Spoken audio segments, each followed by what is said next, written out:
सम्यक दर्शन के बिना ये सब व्रतशील संयम आदि तुम्हें आत्म कल्याण में निमित्त नहीं बनेंगे, अहंकार में निमित्त बनेंगे।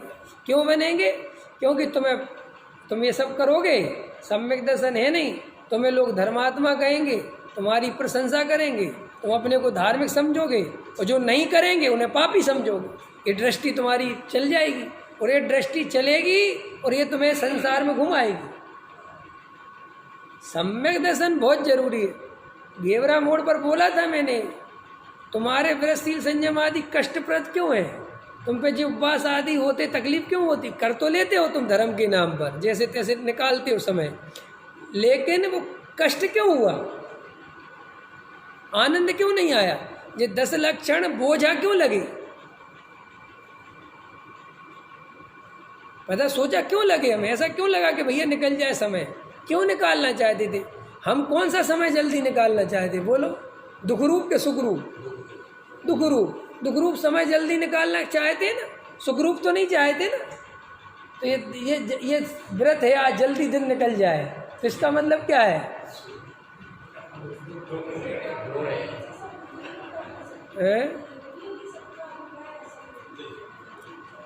जरूरी तो कुछ भी नहीं है। सब जीवों की अपनी अपनी योग्यता है। अच्छे अच्छे अभिप्राय वाले भी जीव हैं, और जिनके अभिप्राय अच्छे हैं उनके लिए बात कही नहीं जा रही, जिनके अभिप्राय खोटे उनके लिए कही जा रही। नहीं समझे आप? डॉक्टर रोगियों का इलाज करता है, किन रोगियों का करता है? तो हम कौन से डॉक्टर हैं? हम तो रोगियों का इलाज कर रहे हैं, जिनका अभिप्राय निर्मल हो, जो अच्छे से व्रतशील संयम करते हो, जिनके जीवन में आत्मा का आनंद, उनके लिए तो हम कुछ बोल ही नहीं रहे। उनके लिए हम क्यों बोलेंगे? ये टोडामल जी भी उनके लिए नहीं लिख रहे, ये तो उन्हीं के लिए लिख रहे जिनमें ये भूल है।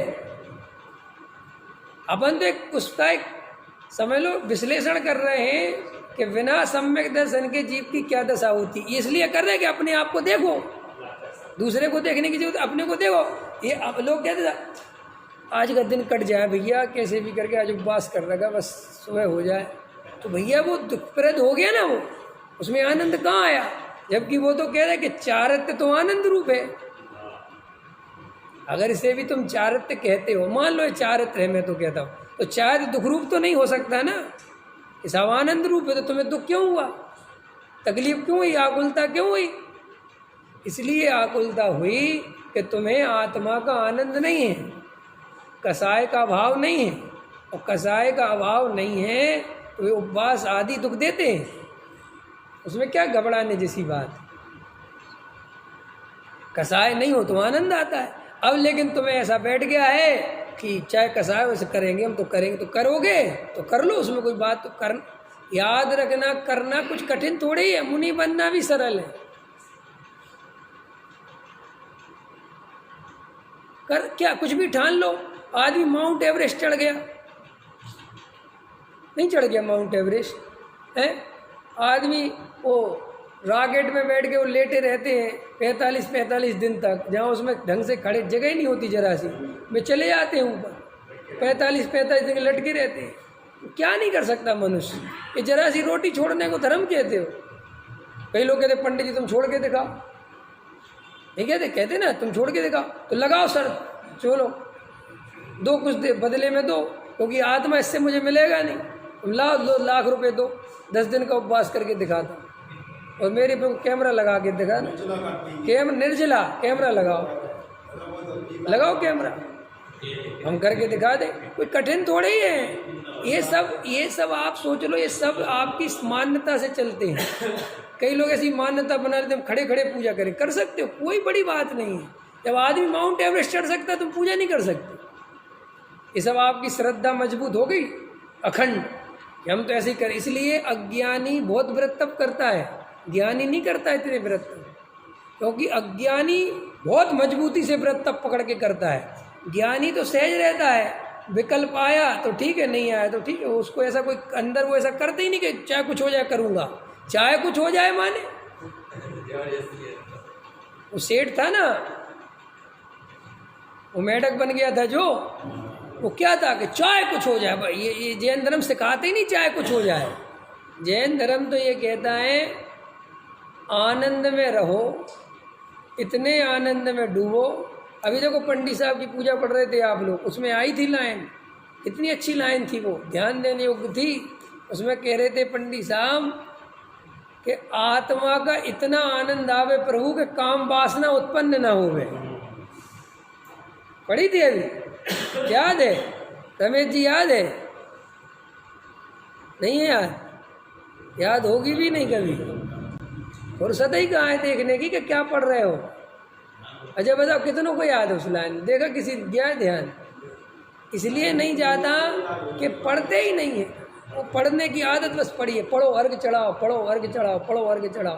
क्या कह रहे, क्या नहीं कह रहे, इसका क्या अर्थ है, कोई उपाय नहीं, ख्याल में है ना। इसलिए तो मैं कहता हूँ, मैं तुम्हारे साथ जितना बैठूंगा उतनी तुम्हारी तकलीफ बढ़ेगी। सच बता रहा हूँ, मैं इसलिए बैठने की सोचता हूँ कि मैं अकेले में बैठूँ, क्योंकि मुझे पता है मैं सब देखता हूँ, मुझे विकल्प आते, तो विकल्प आते हो तो वाणी में आते हैं, वाणी में आते हैं तो तकलीफ होती है। तो वही स्त्री छोड़ दो, स्त्री छोड़ दो, ऐसे क्या छोड़ दो? स्त्री कहाँ छोड़ दो? अरे भाई अंतरंग में इतना आनंद आवे कि विषय भोगों की याद ही नहीं आवे, तो अपने आप छूट के बात खत्म। ऐसा थोड़ी कि छोड़ दो छोड़ दो, कहाँ छोड़ो, कहाँ भागोगे? जंगलों में लोग वो कहते ना याद कर रहा है बैठ के अपनी कहानी पत्नी को। वो वारिस मुनिराज के साथ था ना पुष्पडाल। ये कहानियाँ क्यों लिखी है पता है तुम्हें? क्यों लिखी है कहानी? ये जरूरी नहीं कोई पुष्पडाल हुआ हो, और जरूरी नहीं है कोई ऐसी लेकिन वो तुम्हें ये समझाने के लिए लिखते हैं कि देखो भैया, आत्मा की जिसे खबर नहीं है, वेद ज्ञान जिस जीव को नहीं है, वो भले ही मुनि बन जाए, तो ये समझाने के लिए सब कहानियाँ चलती हैं। लेकिन ये ध्यान ही नहीं देते, खबर ही नहीं पड़ती अंतरंग में। तो देखो, अपने को कोई क्रिया करने में तकलीफ होती है, दुख होता है, कष्ट होता है, और अपन उसको धर्म समझ के भले ही करते रहे कि करना चाहिए, करो। हम उसका निषेध इसलिए नहीं करते कि वो एक अलग चीज़ है, लेकिन वो धर्म नहीं है, वो तो आत्मोध्यान है, उससे आश्रव बंद हो रहा है, उससे किसी प्रकार की कोई निर्जरा। कल उपवास करा था ना, किसी ने एकासन करा होगा, किसी ने उपवास करा होगा, और अगर दिन भर भोजन की याद आती रही तो बताओ कितना पुण्य बंधा होगा? सोचो, अपने मन से सोचो क्या बंधा होगा हमें। तुम्हें ये लगता रहा कि कल आज का दिन कट जाए भैया, कैसे करके ये भैया जल्दी जल्दी कट जाए है, या किसी कोई सो जाओ जल्दी से और प्यास लगेगी। तो वो सब आप देखो कि आपका जिस प्रयोजन से उपवास था, वो प्रयोजन कहाँ सिद्ध हुआ है? आपको पता है? बता तो एक अच्छी बात काम आएगी। जो समृद्ध परंपरा होती है, जो पैसे वाली परंपरा होती, समृद्ध परंपरा माने जो आर्थिक रूप से मजबूत होते हैं, उनके यहाँ जितने भी पर्व आते हैं तो वो त्याग करते हैं। क्या कहा मैंने? भोजन आदि का त्याग करते हैं, क्योंकि बहुत समृद्ध है ना, बढ़िया बढ़िया खाते ना रोज, तो पर्व के दिनों में छोड़ते हैं। और जो गरीब लोग होते हैं, उनके यहाँ कोई भी पर्व आता है तो वे खाते हैं। उस दिन वो पूड़ी बनाते हैं, हलवा बनाते हैं। क्या समझ में? हिंदुओं के कोई त्यौहार आएंगे तो क्या बनाएंगे? आओ भी वो हलवा पूड़ी, क्योंकि उनकी गरीबी होती है, तो वे अन्य दिनों में तो खाते नहीं कुछ बेचारे।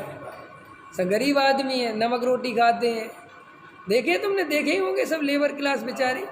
मैं तो अपनी फैक्ट्री पर देखता हूँ लड़कों को, कोई बेचारा छाछ के साथ रोटी खा रहा है, कोई अचार के साथ रोटी खा रहा है, बिना कोई घी नहीं है, कोई एक वो सब्जी बेचारा रोज रोज लाता है, वही सब्जी से रोटी खा रहा है, कोई साथ में चटनी नहीं, कोई पापड़ नहीं, कोई मीठा नहीं, कोई नमकीन नहीं। और हमारी थाली है ना, दाल है, ये है वो है। अब तुम एक दिन छोड़ के अपने को बड़ा धर्मात्मा समझते, बड़ा समझते, और वो बेचारा तुमसे ज़्यादा तपस्या रोज करता है खाने पीने। ख्याल में आए ना? तो ये सब अंतरंग में जितने भी बाहर का संयम है, ये अंदर के संयम के लिए है। ये पूजा पाठ भक्ति, आप आत्मा नहीं देखते हो तो आपकी पूजा पाठ भक्ति सफल नहीं होती। और पुण्य के लिए करते हो तो मिथ्यात्व का बंद करते हो। क्या कहा मैंने? कोई जीव गृहस्थील संयम आदि पूजा पाठ भक्ति इसलिए करता है कि पुण्य तो बंधेगा। वो मिथ्यात्व का सेवन करता है। क्यों करता है मिथ्यात्व का सेवन? कैसे करा बताओ, कैसे करा मिथ्यात्व का सेवन? कोई जीव दया दान पूजा भक्ति व शील संयम इसलिए करता है कि कम से कम पुण्य तो बंधेगा, तो मिथ्यात्व का सेवन करता है। कैसे करता है? कौन सी भूल है ये? कौन सी भूल है? आश्रव तत्व संबंधी भूल है ना, बंध संबंधी भूल है ना। पुण्य बंध को अच्छा माना ना उसने, पुण्य भाव को अच्छा माना। अब अपने अपने को लगा लेना। जब मोक्ष बोलते तो हैं आश्रव तत्व संबंधी भूल, नहीं समझ में आया, लेकिन समझते नहीं हैं। वो अंदर में कहते फिरते हैं सबसे, अरे पाप से तो अच्छा पुण्य है ना भैया। पुण्य तो ठीक है, आत्मा की आराधना करना है, पुण्य ये है, लेकिन जब तक आत्मा नहीं मिल रहा तब तक तो पुण्य करना। अरे ये मान्यता मिथ्यात्व है। पुण्य करना चाहिए माने तू पुण्य का कर्ता बन गया। तूने ये मान लिया कि पुण्य मैं कर सकता हूँ। बहुत कठिन है सुलझना। उलझना तो सरल इसलिए कि उलझे ही है ना आदिकाल से।